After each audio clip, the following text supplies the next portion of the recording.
Assalamu alaikum warahmatullah.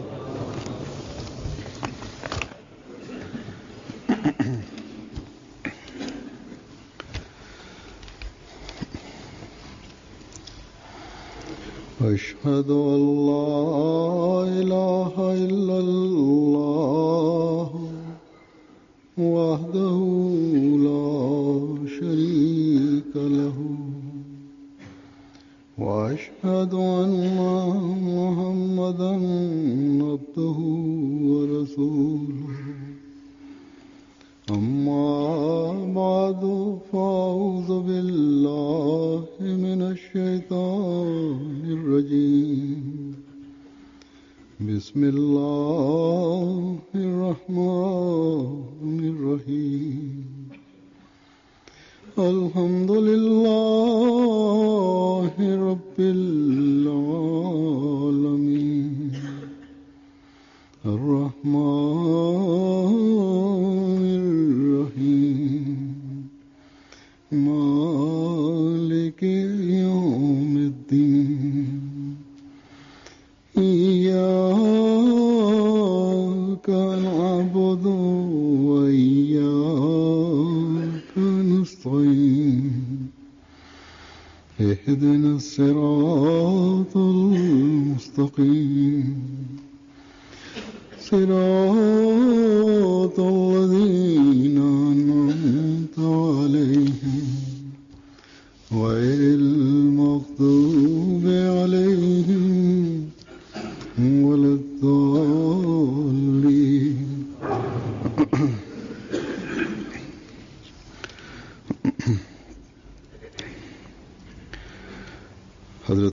Kendisiyle alaka kurmayı ve sevgi kurmayı öyle yüce mertebeye ulaştırmayı gerekli kılmıştır ki onun örneği dünyanın hiçbir başka bir ilişkisinde bulunmasın. Bu derece neden kendi biyetine girdikten sonra gereklidir? Sebebi şudur ki kendisi bu zamanda Hz. Resulullah sallallahu aleyhi ve sellem'in gerçek aşığıdır.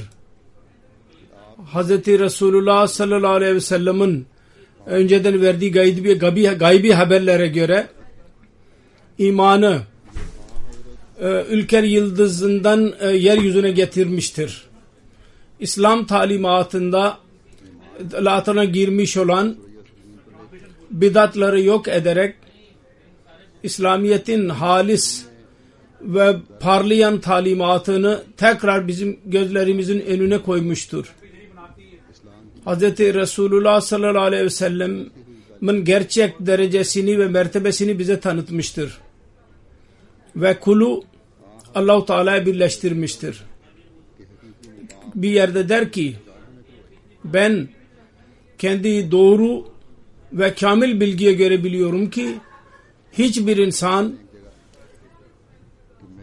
bu yüce peygamber sallallahu aleyhi ve sellem'e tabi olmadan Allah-u Teala'ya eremez. Ve tam marifetten payı da alamaz. Ve tam olarak itaat etmek ve onun aşkına dağılmak insanı Allah-u Teala'ya ulaştırabilir ve öyle Resul Hazreti Mesih Muhammed Aleyhisselatü Vesselam'a da ulaştırmıştır Allah-u Teala'ya. Sonra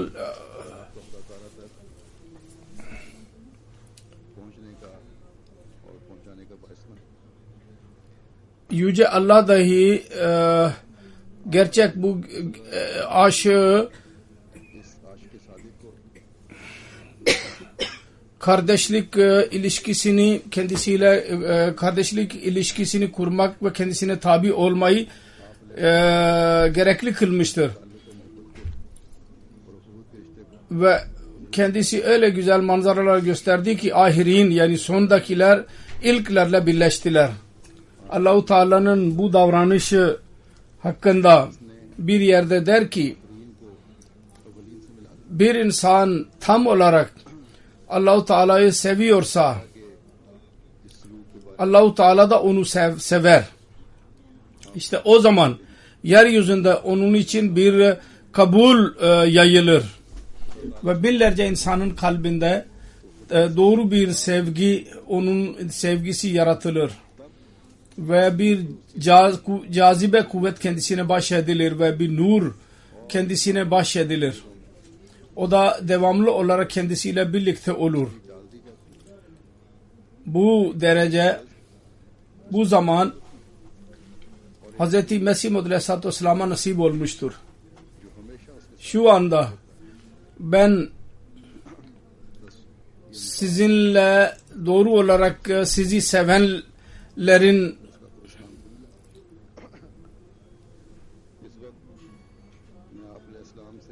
kendisini sevenlerin bazı hadiselerinden bahsedeceğim. Hazret Allah Yar Bey rivayet eder. Mesih Maud Aleyhisselatü Vesselam ile birkaç defa daima mülakat ettim kendisiyle, görüştüm ve Mesih Maud Aleyhisselatü Vesselam'a mesaj yapmayı çok severdim. İlham ve Mesih Maud Aleyhisselatü Vesselam'ın kelimelerini dinlerdim.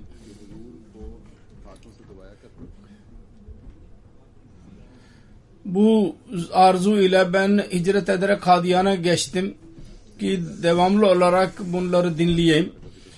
Burada ben tahta işlerini girdim. Elimde para çoktu. Fakat para bitti. Getirdim, para bitti ve elimde bir şey kalmadı. Sonra dedi ki bir gün ben helva hazırlayarak satmaya başladım ve Mesih Maud Aleyhisselatü Vesselam'ın Beyt-u Dua'nın altında taze helvedir diye seslendim. Ümmül Muminin benim sesimi duydu ve beni tanıyordu. Bu ne işe girmiştir dedi. Mesih Maud Aleyhisselam dedi ki aşıklar, pervaneler şeme üzerine düşerler, kandil üzerine. Mutlaka buraya gelmiştir, bir şeyler yapması gerekir. Hazret Ümmül Muminin dedi ki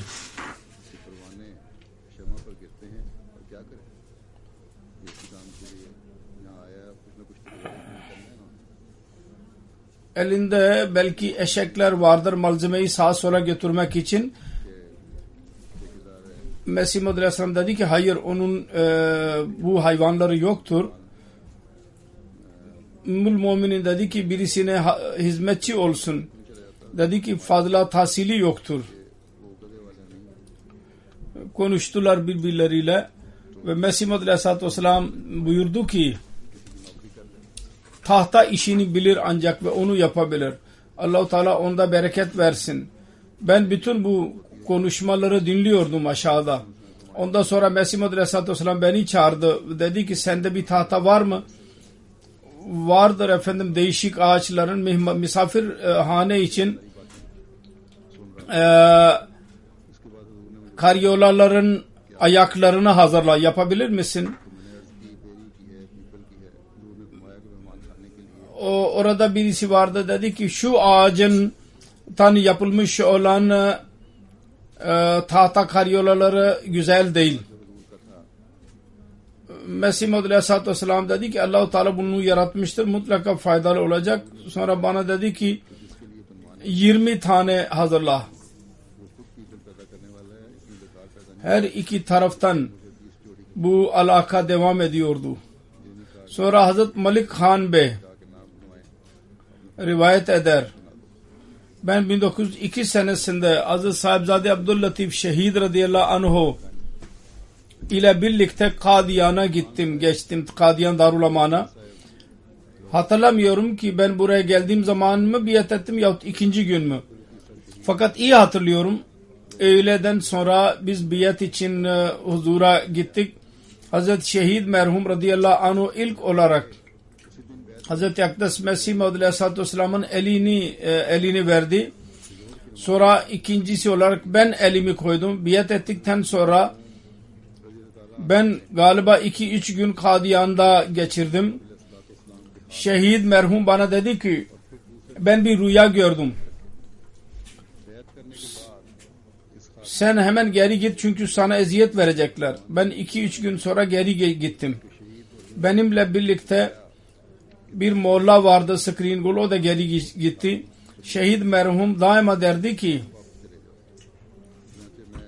Hazreti Sahibzade Abdüllatif'in olayını anlatıyor. Mesih Maud Aleyhisselatü Vesselam'a karşı olan aşkından bahsediyor. Derdi ki ben kendimden daha fazla bilgili bir insan görmedim. Bu yalnız Allah-u Teala'nın lütfudur. Şu anda benden daha büyük bir allame yoktur. Yoksa ben onun ayaklarını öperdim. Sonra diyor ki buraya gelince Hz. Mesih Maud Aleyhisselatü Vesselam'ın biyetine girince ben kendi gözlerimle gördüm. Şehit merhumu Hz. Akdas Mesih Maud Aleyhisselatü Vesselam'ın ayaklarını öptü ve böylece söylediğini doğruladı. Hz. Mevlevi Sikender Ali beyan eder, bir gün Kadiyan'a gelip oraya yerleşmeden önce ben buraya geldiydim. Sabahleyin yürüyüşe çıktı Mesih Maud Aleyhisselam. Ben de beraber gittim. Buraya tam olarak yerleşmek için gelmeden önce Behni Bangır'a mukabil Basramavala adlı bir köy var. O yol üzerinden gidiyorduk.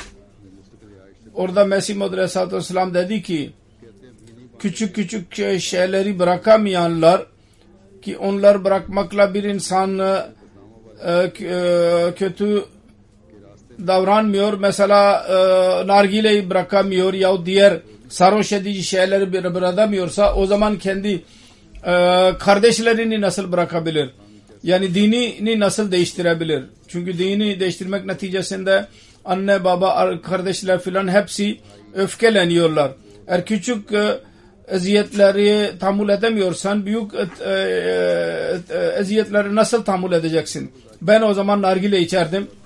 Hemen duyar duymaz dedim, yemin ettim ki bundan böyle ben hiç nargile içmeyeceğim. Daha önce birçok defa çaba sarf ettiydim, bırakamadım. Fakat Mesih Maud Aleyhisselatü Vesselam'ın sözlerinden sonra ben bunu ebedi olarak bıraktım nargileyi. Başka bir Ahmedi beyan ediyor, ben küçüktüm, aşağı yukarı 12-13 yaşındaydım. Din bilgim yoktu. Galiba ilk okulda bir yerde okurdum. O zaman Mevlevi Abdülkerim muhalif partinin bir duruşması vardı. Mesih Maud Aleyhisselatü Vesselam ashabıyla birlikte bir evde otururdu orada bizim okulumuza karşı. Ben de orada ayakta dururdum ve Mesih Maud Aleyhisselatü Vesselam'ın yüzüne bakardım. Gerçek bir aşığı ismini hatırlamıyorum çünkü ben küçüktüm. Fakat ben hayret ederdim. Öyle bir aşık vardı ki onun elinde bir yelpaze olurdu ve onu sallardı. Ben uzun zaman görürdüm onu. Ve o da yelpazeyi daima kullanırdı. Hayret ettim, bunu eli hiç yorulmuyor mu? Kuvvetli bir şekilde onu hareket ettirirdi. Nasıl cereyanlı pervaneler nasıl hareket ederse aynı şekilde. Havalar sıcaktı. Ben ne zaman gelirsem onu görürdüm. Yelpaze de büyüktü. Yelpaze el ile. Hazreti Madad Han anlatıyor. Ben bir gün kendi vatanımda Ramazan ayında istedim ki bu defa Kadiyan'a giderek oruç tutayım ve bayram namazımı da orada kılayım. O günlerde ben daha yeni orduya girdiydim.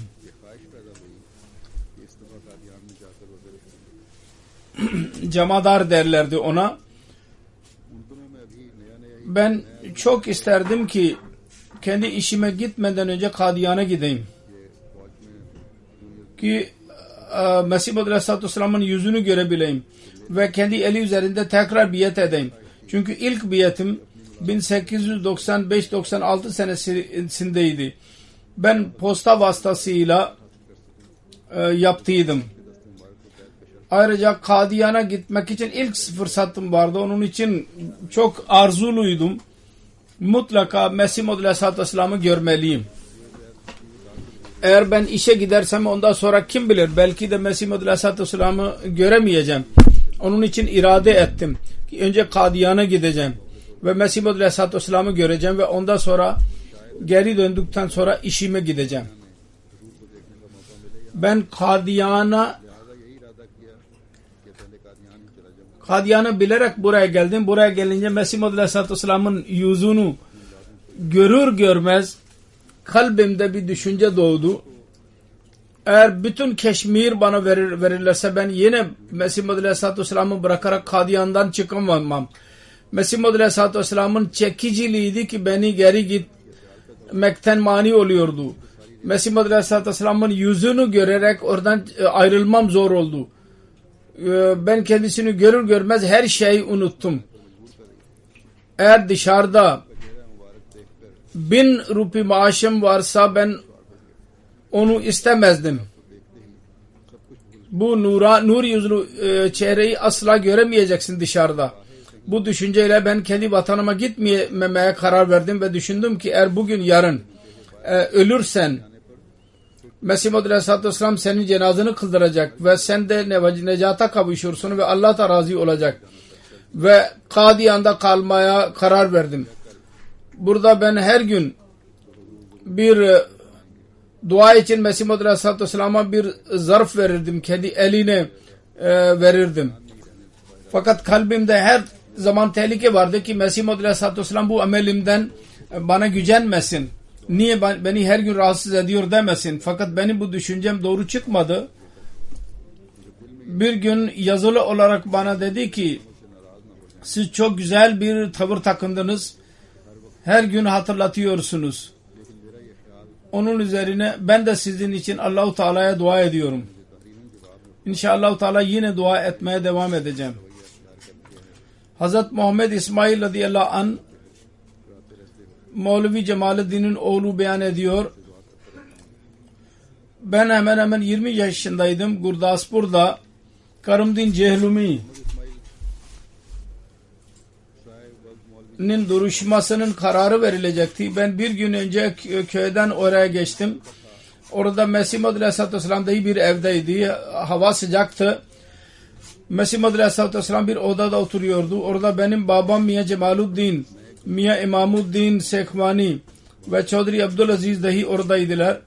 Ben Mesih Maud Aleyhisselatü Vesselam'a yelpaze ile hava vermeye başladım.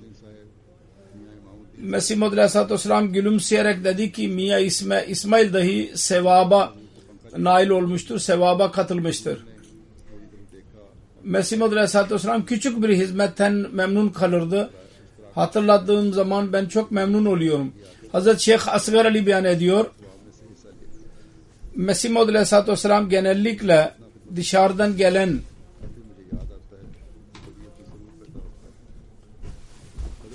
insanlar kendisinden izin isterlerdi.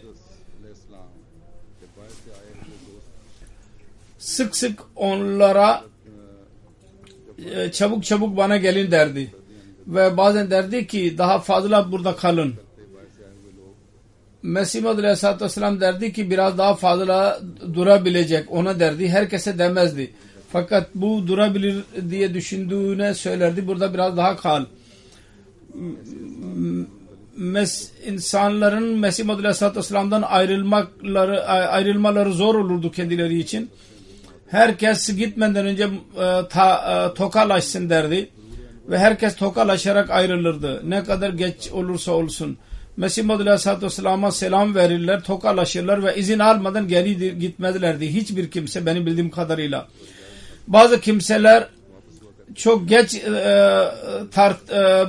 tokalaştılar ve geri gittikleri zaman trene ulaşamayacaklarını bilirlerdi. Ama Allah-u Teala'nın tasarrufu ile Mesih Maud Aleyhisselatü Vesselam'ın duasıyla birkaç defa bu oldu ki tren gecikti ve onlar yakalayabildiler treni. Sonra diyor ki ben dahi bir defa aynı hadise oldu benimle. Ben geç gittim Kadiyan'dan ve o zaman at arabası da yoktu. Fayton. Biz birkaç insan idik. Kardeşim de vardı. Saat 6'da biz trene binerdik. Çok hızlı gittik. Hatta koştuk bir ara. Allah-u Teala lütfetti. Biz yaklaştık ve sorduk. Dediler ki daha tren gelmemiştir. Ve ondan sonra belli bir müddet sonra geldi ve biz de ona bindik. Bu Mesih Aleyhisselatü Vesselam'ın duasının neticesiydi. Hazret Master Nazir Hüseyin Valdaki Muhammed Hüseyin Maram İsa diyor ki ben alışık idim. Ne zaman Mesih Aleyhisselatü Vesselam'ın sohbetinde bulunursam yahut konuşmasını duyarsam mutlaka elimde bir defter bulunurdum ve Mesih Aleyhisselatü Vesselam bir şey söylediğim zaman gerekli olan hemen sözleri hemen yazardım. Hazret Allâh Bey okul müdürü diyor ki 1902 senesinde bir Navab hizmetçileriyle birlikte 1. halifenin huzuruna geldiydi Kadiyan'a. Bir gün 1. halifenin huzurundaydım. Navab Bey'in 2 hizmetçisi, birisi Müslüman geldiler ve arz ettiler ki Navab Bey'in evine Viceroy gelecek. Siz biliyorsunuz. Siz lütfen birkaç gün için onunla birlikte gitsinler. Yani Mevlana Nuruddin. Mevlana Nuruddin dedi ki ben kendi canımın sahibi değilim. Benim bir efendim vardır. Ondan izin alın. Ben öğleyin mübarek camiine gittik ve Hazreti Nabiullah Aleyhisselatü Vesselam'a arz ettiler bu hizmetçiler. Mesih Aleyhisselatü Vesselam dedi ki şüphe yoktur ki bir Mevla Bey'e ateşe sokarsak inkar etmeyecek. Suda boğarsak yok demeyecek. Fakat onun vücudundan burada binlerce insan feyiz bulurlar. Bir maddiyatçı bir insan için biz sana izin veremem. Bu kadar feyize mani olamayız. Nevab Bey hayat istiyorsa burada kalarak tedavi istesin. Burada insanlı fakirlerin hakkı var. Onun için ben size izin veremem. O gün 1. halife tepki gösterdi ve dedi ki Mesih Aleyhisselatü Vesselam böyle dedi. Ne yaparsam yok demeyecek. 1. halife radıyallahu anh hakkında beyan ediyor. Diyor ki aynı gün ikindi namazından sonra Mevlana Nuruddin Kur'an dersi zamanında dedi ki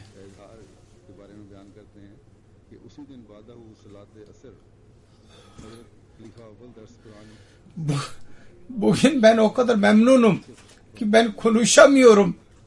Benim bir efendim var. Her zaman ben onun benden memnun olmasını istiyorum. Bugün ben ne kadar memnunum ki o benim hakkımda öyle düşünüyor. Eğer ben Nuruddin'i ateşe sokarsam yok demeyecek. Suda boğarsam yok demeyecek diyor benim efendim.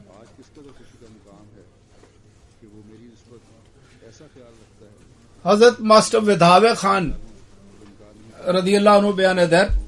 Master Allah Ditta emekli okul müdürü Kadiyan'da Darul Ulum'da yaşıyor.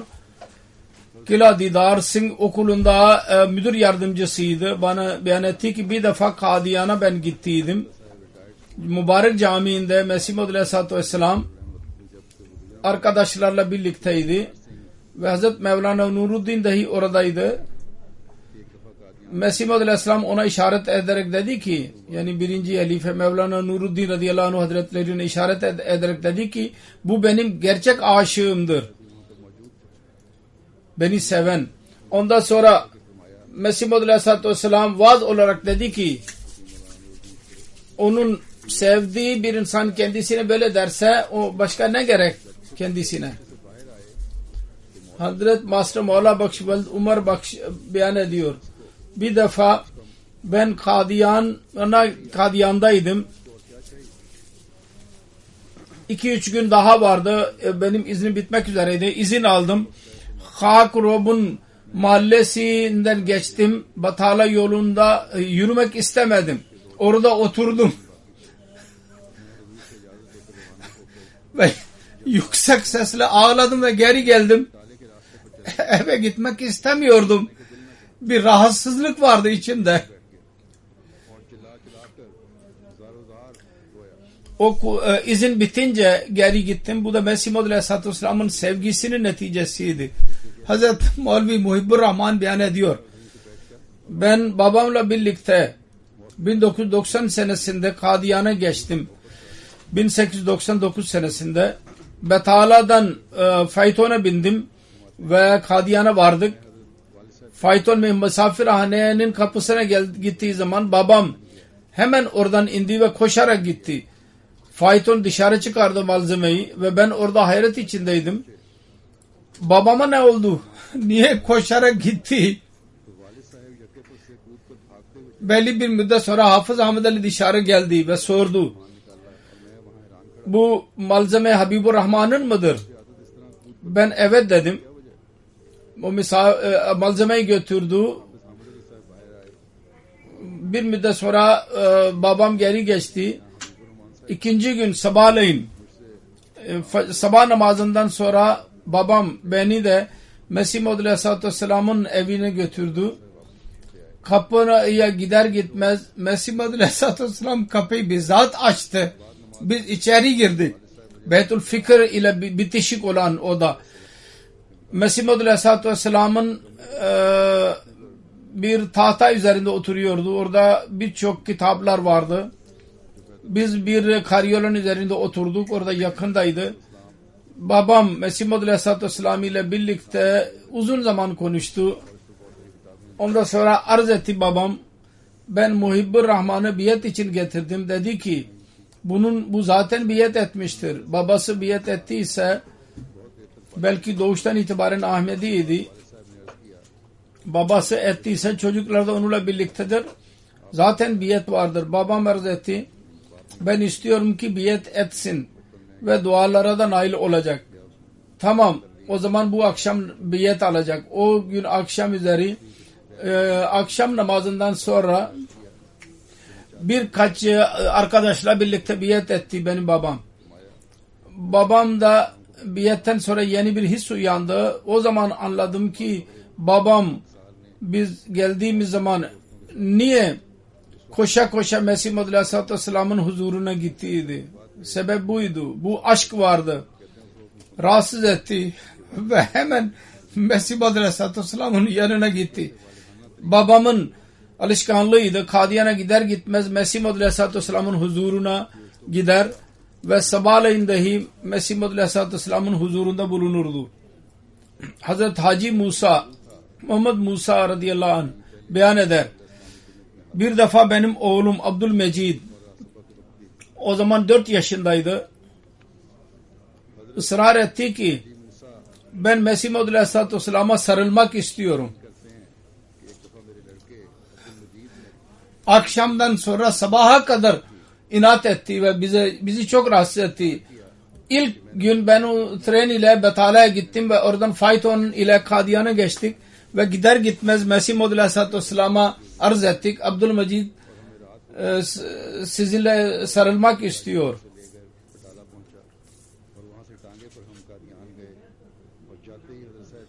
Küçük bir çocuktu. 4 yaşındaydı. Mesih Maud Aleyhisselatü Vesselam'ın dışarı geldi. Abdülmecid Mesih Maud Aleyhisselatü Vesselam'ın ayaklarına sarıldı. Ve dedi ki şimdi ben rahat buldum.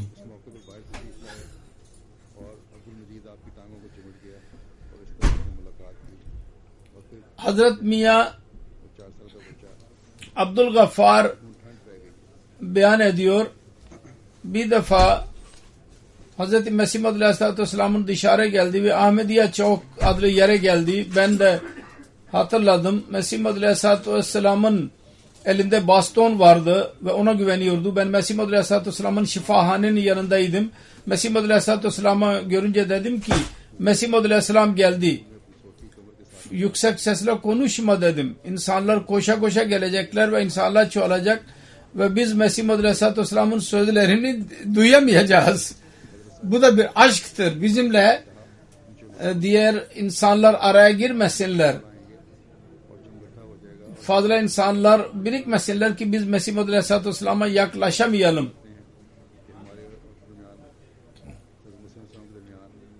Diyor ki biz kalktık. Mesih Muhammed Aleyhisselatü Vesselam ile tokalaştık. Benim babama dedi ki Amritsar'dan biraz bahset. Babam dedi ki efendim insanlar diğer sözler söylemeye başlıyorlar. Ben fakir birisiyim. Konuşacaklar. Ben sözlerimi bitiremeyeceğim. Mesih Muhammed Aleyhisselatü Vesselam dedi ki bugün sen konuşacaksın ancak hiç kimse konuşmayacak. O gün Mesih Muhammed Aleyhisselatü Vesselam'ın Darul Anvar mahallesine yürüyüşe gitti. Şimdi Emirül Mu'minin evi yanındaydı. Hoca Kemaluddin'in kayınpederi Halife Recibuddin dedi ki sen sus şimdi biz de konuşacağız. Mesih Muhammed Aleyhisselatü Vesselam dedi ki bugün Miya Gulam Resul'ün sözlerini dinleyeceğim. Başka kimseyle konuşmayacağım. Ve mollalar hakkında konuşurduk. Ben hatırlıyorum. Babam anlattı ki biz Mesih Muhammed Aleyhisselatü Vesselam'a bir mollanın hikayesini anlatıyordum. O bana dedi ki Mirza Bey bırak. Biz sana çok para vereceğiz. Ben dedim ki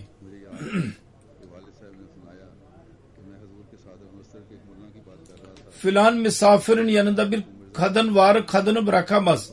Ben Allah-u Teala'nın peygamberini nasıl bırakabilirim? Dünyalı bir insan kendi dünyalı aşkı için hem dünyayı berbat ediyor hem de ahireti adı da çıkıyor kötüye. Ben Allah-u Teala'nın sevgisi uğruna Allah-u Teala'nın peygamberine seviyorum. Ben onu nasıl bırakayım? Benim bütün dünyam ve ahiretim onunla süslenecek. Hazreti Şeyh Zeynul Abidin radıyallahu anh beyan eder. Beni bir kardeşim Meher Ali 8. sınıftaydı. Hastalandı. 6 aya kadar ishal vardı. İlaç tedavi ettik ama fayda olmadı. Kadiyana getirdik. Hazreti Mesih Aleyhisselatü Vesselam'a ilham oldu. Ben bir çocuğun cenazesini kıldıracağım. Kendi öz çocukları hakkında zannederdi. Meher Ali oraya getirdik. 1,5 ay tedavi etti. Fakat Allah-u Teala ilham etti ki bu kurtulamayacak. Hafız Ahmed Ali'ye dedi ki bu çocuğu evine götür. Bu kurtulamayacak. Eğer burada ölürse senin akrabaların buraya gelmeleri gerekecek. Biz de onu götürdük. Fakat dedi ki ben asla geri gitmeyeceğim. Çocukluğunda 12-13 yaşında ben burada öleceğim. Ben Mesih Muhammed Aleyhisselatü Vesselam'ın huzurunda kalacağım. Eğer beni geri getirmezsem ben buradan atlayacağım. Niye beni götürüyorsunuz? Biz onu geri getirdik. Ve Mesih Muhammed Aleyhisselatü Vesselam'a haber verdik. Tamam dedi, burada kalsın dedi, burada ölecek. Fakat düşünün ki yürüyerek vefat edecek. Birdenbire ölecek. Öleceği gün çarşıya gitti, süt içti ve akşam üzeri geri geldi. Annesine dedi ki anne artık kandil sönmek üzeredir. Akşam oldu diye de zannetti annesi, fakat aslında kendisine işaret ediyordu. Annesi ona sarıldı fakat hemen o anda öldü. Mesih Muhammed Aleyhisselatü Vesselam cenazeni kıldırdı ve burada defnetti. Dedi ki o kadar uzun cenaze kıldırdı ki biz yorulduk. İnsanlar ağlıyorlardı.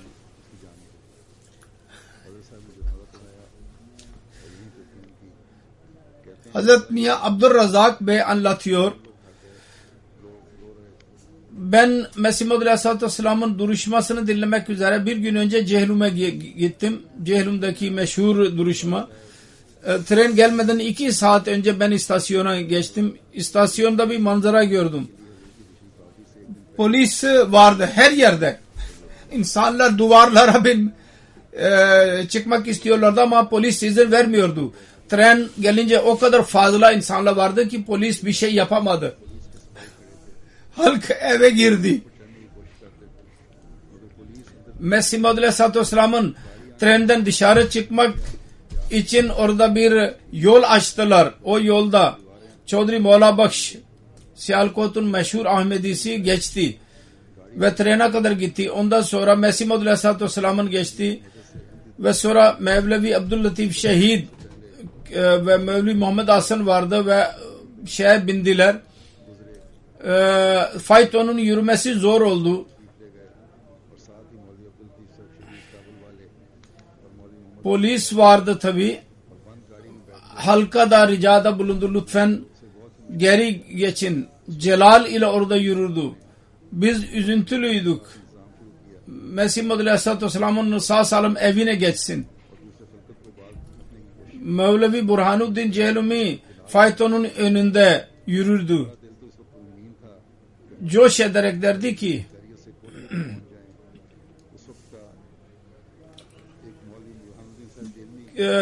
bir karıncanın evine padişah geldi.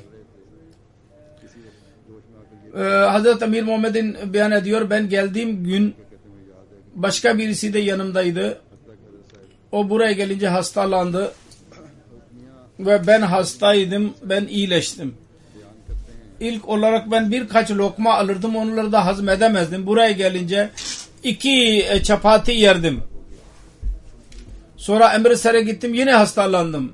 İlk defa Mesih Maud Aleyhisselatü Vesselam'ı gördüğüm zaman mübarek cami ile birlikte küçük odadaydım. Abdest alıyordum ki Mesih Maud Aleyhisselatü Vesselam'ın geldi. Mesih Maud Aleyhisselatü Vesselam'ın yüzünü görür görmez hayret içinde kaldım. Allah-u Teala'nın doğru insanların yüzünü gördüğün teselli buldum. Cuma günü öyle bir durum vardı ki Mesih Maud Aleyhisselatü Vesselam'ın yanında durarak namaz kıldım. Aksa Camii'nde. Mesih Maud Aleyhisselatü Vesselam'a dikkat etti. Ondan sonra ben çok ağladım.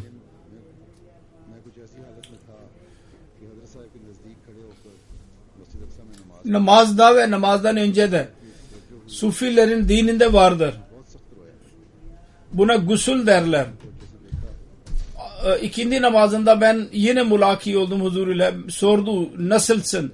Arz ettim ki efendim şimdi iyiyim. İlk zaman biz Kadiyan'a geldiğimiz zaman langarhane yoktu, yani misafirhane yoktu. Mesih Maud Aleyhisselatü Vesselam'ın evinin içinde yemek gelirdi. O zaman matbaa vardı filan odada. Misafirler de orada kalırlardı. Ben de orada kalmıştım. Hazreti Doktor Gulam Gavs radıyallahu anh beyan eder. Mir Mehdi Hasan diyor ki bir defa Mesih Maud Aleyhisselatü Vesselam bana Amritsar'a gönderdi buz almak için. Ben başımı dışarı çıkardım tren içinde, o da uçtu gitti. Ben geri geldiğim zaman bir Nasır Nevab dedi ki birisi seni dövdü mü? Yok dedim. O zaman senin başın niye açık? Dedim ki benim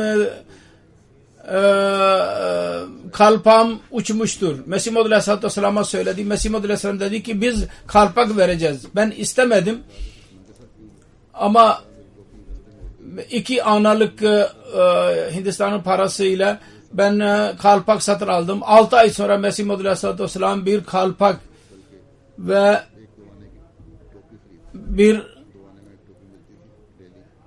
bir ayakkabı, pabuç ve bir uzun ceket, palto,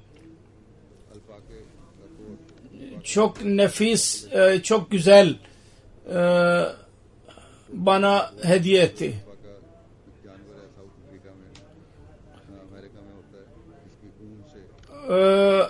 Paltoyu ben giydim.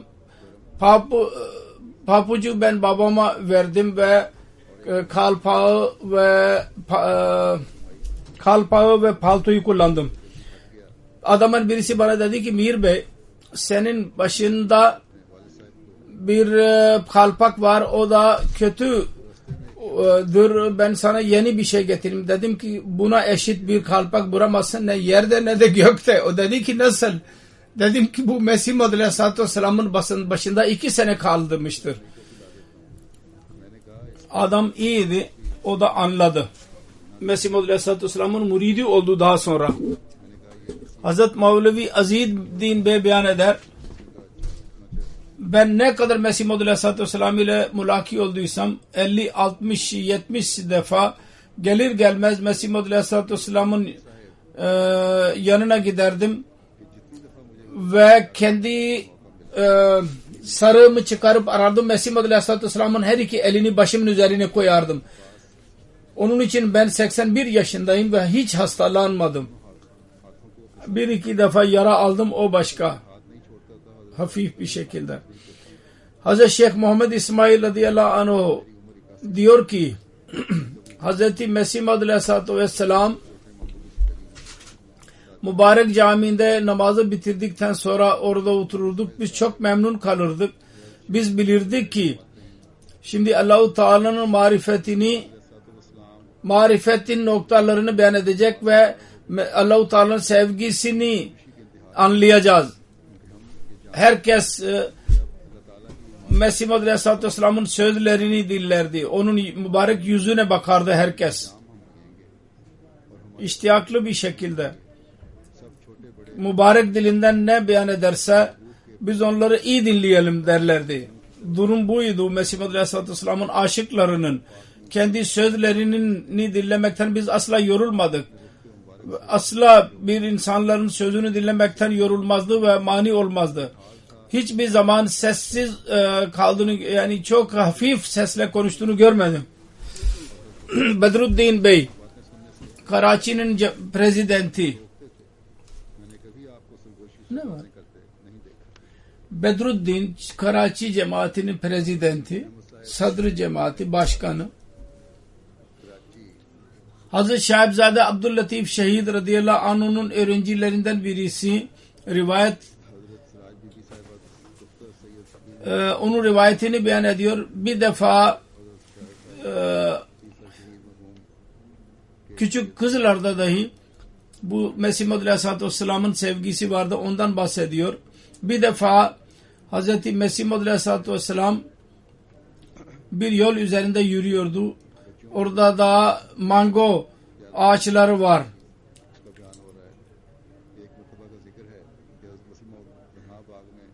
Mirza Sultan Ahmet'in bağına da gider. Ben de arkasından gidiyordum, kız diyor. Orada yürürdü. Mesih Maud Aleyhisselatü Vesselam nereye ayak koyarsa ben de sevgiden dolayı aynı yerde ayağımı koymaya çalışırdım ve böylece bereket toplamaya çalışırdım. Hazreti Mesih Maud Aleyhisselatü Vesselam benim sesimi duyar duymaz bana baktı ve ondan sonra yine yürümeye başladı. Hazreti Miya Muhammed Zuhuruddin radıyallahu anh beyan eder. Biz dahi Kadiyan'dan Jalsa'ya gittikleri zaman arkadaşlar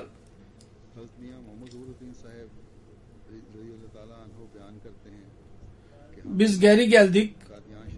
Herkes Kadiyan'a gittiydi. 3-4 ay sonra biz haber edindik ki Mesih Maud Aleyhisselatü Vesselam'ın Lahor'da vefat etmiştir. Benim kayınpederim Zeynul Abidin divane oldu. Hiçbir şey düşünemezdik. Aynı durumda biz istasyona geçtik. Orada bir istasyon müdürü ne dedi ki siz Lahor'dan sorun, acaba doğru mudur? Hz. Mesih Maud Aleyhisselatü Vesselam'ın vefat etmiş midir? Doğru mu? Böyle bir durumu görünce birçok gayri Ahmedi bizim arkamızda alay ederlerdi. Kim ne istiyorsa söylerdi. Biz üzüntüden dolayı evine geri döndük. Gayri Ahmediler alay ederek bizim arkamızdan geldiler. Ondan sonra geri döndüler. Bu da Ahmediye cemaati için çok üzüntü vericiydi. Mesih Maud Aleyhisselatü Vesselam'ın halifesi Mevlana Nuruddin radıyallahu anh halife seçildi. Biz hepimiz mektuplar yazdık, biat mektuplarını. Mesih Maud Aleyhisselatü Vesselam'dan sonra ilk jalsaya geçtiğimiz zaman Mesih Maud Aleyhisselatü Vesselam'ı nerede gördüysek aynı yerleri boş görünce üzüntü içindeydik. Her zaman ağlardık. Medrese Ahmediye'de jalsa olduydu. Bugünkü jalsalara göre küçüktü. Hoca Kemaluddin Mirza Yakub Maulvi Sadruddin, Maulvi Muhammed Ali onun önderlerinden idi. Ve herkes onları görürdü. Cemaatin üyeleri onları görürdü. Gerçekten onlar dışında başka birisi yoktu. Ve bunlar düzenleyiciler idiler. Tilavete Kur'an oldu. Ondan sonra bir nazım oldu. Munsi Siracuddin Mesih Maud Aleyhisselatü Vesselam'ın şanında bir naat okudu. Sonra başka birisi bir nazım okudu.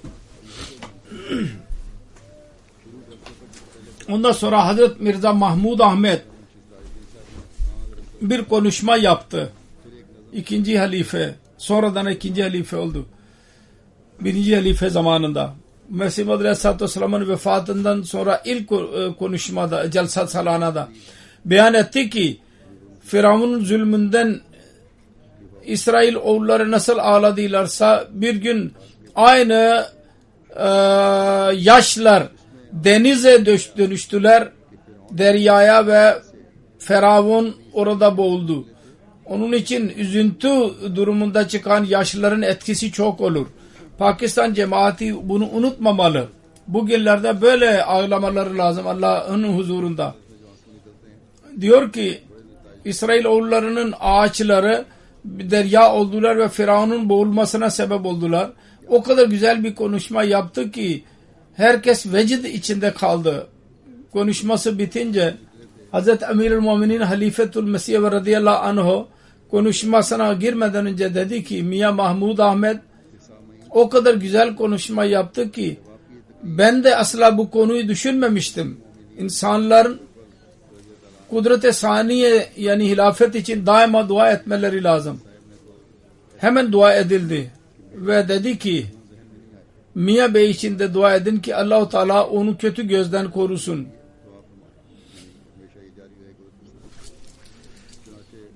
Hazreti Şeyh Muhammed İsmail radıyallahu anh diyor ki ben mübarek camiine gidince namaz kılıyorum. Namazda tat buluyorum. Kalbim Allah-u Teala'nın sevgisiyle doluyor. Fakat arkadaşlarım bu nuru ilahinin görmekten insanın gözleri mahrum kalırsa ben de rahatsız oluyorum. O sohbeti hatırladığım zaman kalbim üzüntü içinde kalıyorum. O nuru ilahi görünce bütün üzüntüler insan unuturdu ve pak ve nur yüzünü görünce ne bir üzüntü kalırdı ne de bir şikayet baki kalırdı. Öyle idi ki sanki biz cennet içindeyiz. Ve kendisini görerek biz asla bıkmazdık. O kadar aydın, nurlu bir yüz vardı ki biz gençler 5 namaz lezzetle duyardık. Bir namaz bitince ikinci namaza hazırlardık. Ki Mesih Maud Aleyhisselatü Vesselam'ın yanında yer bulalım. Ve biz gençlerde bu çekişme olurdu. Mesih Maud Aleyhisselatü Vesselam'ın yanında yer bulayım. Ve kendisiyle birlikte namaz kılalım. Ne mübarek ve pak vücut idi. Onun sohbeti bizi de mahluktan müstahni kıldı. Öyle bir sabır verdi ki yabancıların diğerlerin sevgisinden kurtardı ve Allah-u Teala'nın sevgisini bize bahşetti. Allah-u Teala bize dahi kendi biyetinin hakkını vermeye bize nasip etsin, vermeyi. Kendisiyle birlikte kardeşlik ve sevgi ilişkisini daha da kuvvetlendirelim ve Allah-u Teala onu bize bahşetsin, nasip etsin.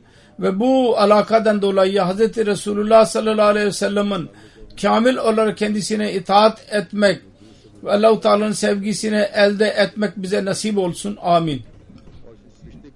Ben bugün Cuma namazından sonra 2 cenaze gayb cenazeyi kıldıracağım. İkisi Kadiyan'ın büyük kadınların cenazeleridir.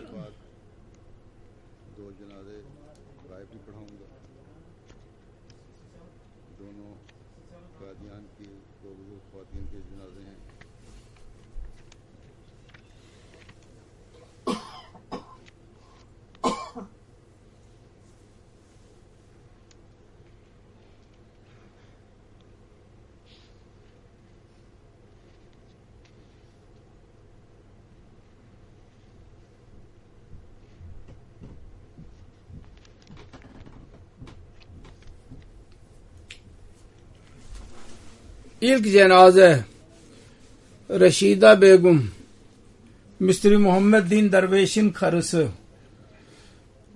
cenazesidir. 4 Mayıs'ta vefat etmiştir. 85 yaşında. İnna lillahi ve inna ileyhi raciun. Hazreti Miyan Fateh Din radıyallahu anh'un Mesih Madri Aleyhisselatü Vesselam sahabinin kızıydı.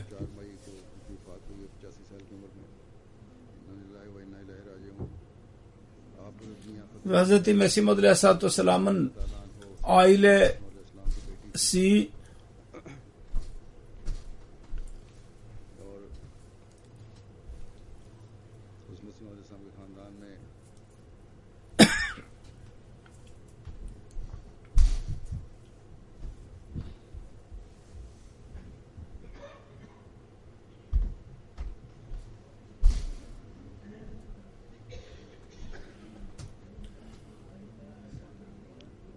Hazret Amma Can, Amma Ayşe'yi kız edindiydi. Onun yeğeniydi bu kadın. Kadiyan'da Hazret Sahibzade Mirza Vasim Ahmed ile büyük alakası vardı. Bu da dervişlik zamanını geçirmişti kocasıyla birlikte. Çok sıkıntı içinde ancak mutlulukla geçirmiştir. Merhume 1944 senesinde vesiyet attıydı. 6 sene Hindistan'ın Sadr Lajnası kaldı. 4 tane erkek çocuğu var idi. Büyük oğlu Hamiduddin Şems merhum muballik idi. 47 yaşında vefat ettiydi. İkinci oğlu o da vakıftır, Muniruddin. Birisi Beşiruddin ve tabi görevde bulundu. Nasiruddin dahi onun bir oğluydu, oradadır. Onun damatlarında Abdülnaki Bhagalpur, Abdurrafi Amuraman'dadır damat. Merhume namaz kılar, teheccüdü bırakmazdı. Her gün Kur'an-ı Kerim'i okur, tilavet ederdi. Kadiyan'da hala Reşida olarak tanınırdı. Begum Mirza Vasim Ahmed ile birlikte mutlaka her eve giderdi. Miyan Vasim Ahmed'in küçük kızı bana yazdı. Çok sade bir hayat geçirdi. Kocası emekli ayrıldıktan sonra encümenden ona eline biraz para geçti. Ben karıma bir şey yapmadım hayatım boyunca. Birkaç tane bir mücevher hazırladı. Birkaç hafta sonra 4. halife yeni merkezler için para istedi. Hemen getirdi ve o mücevherleri havale etti. Hazreti Sahibzade Mirza Vasim Ahmed Begum karısına, ben hayatım boyunca takmadım bunları. Şimdi takıp ne yapacağım? Siz bunu alın.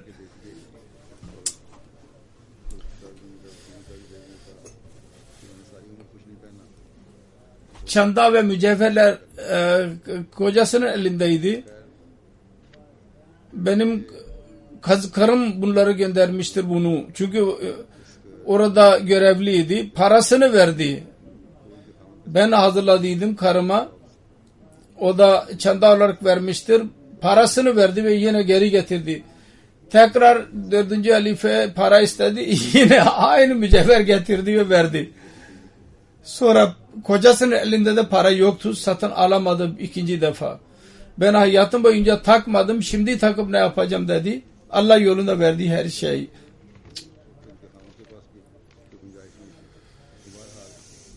İkinci cenaze Nazrun Nisa, Muhammed Saif Han'ın karısı, Hindistan'dan. 9 Mayıs'ta 75 yaşında vefat etmiştir. İnna lillahi ve inna ileyhi raciun. Kocası 1962 senesinde cemaate girdi. İhlas sahibi birisiydi. Muhalefete rağmen her ikisi Ahmediyete bağlı kaldılar. Namaz kılar, fakirlere seven, sade bir hayat geçiren birisiydi. 12'den daha fazla çocuğu yetiştirdi. yetim çocukları. Musiye'ydi, Kadiyan'da defnedilmiştir. 3 tane erkek oğlan cemaatin hizmetçileridir. Nasim Han Nazır Umur Ahmad'dır. İkincisi Kalim Han Muballik'tir. Vesim Han'dır. Bütün vakıflardır. Allah-u Teala bu her iki kadının derecelerini yükseltsin merhumelerin ve onların nesillerini dahi onların izi üzerinde yürümelerini nasip etsin ve daima vefa nasip etsin onlara.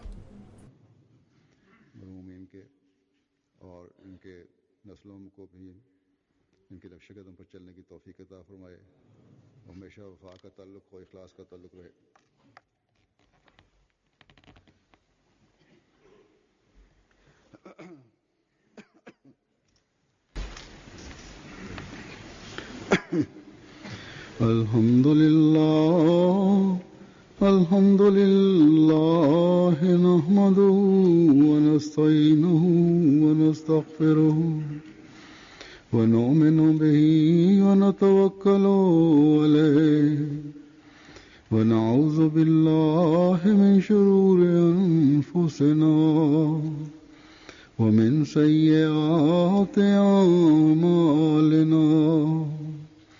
من يهده الله فلا مضل له ومن يضلل فلا هادي له ونشهد أن لا إله إلا الله ونشهد أن محمدا عبده ورسوله.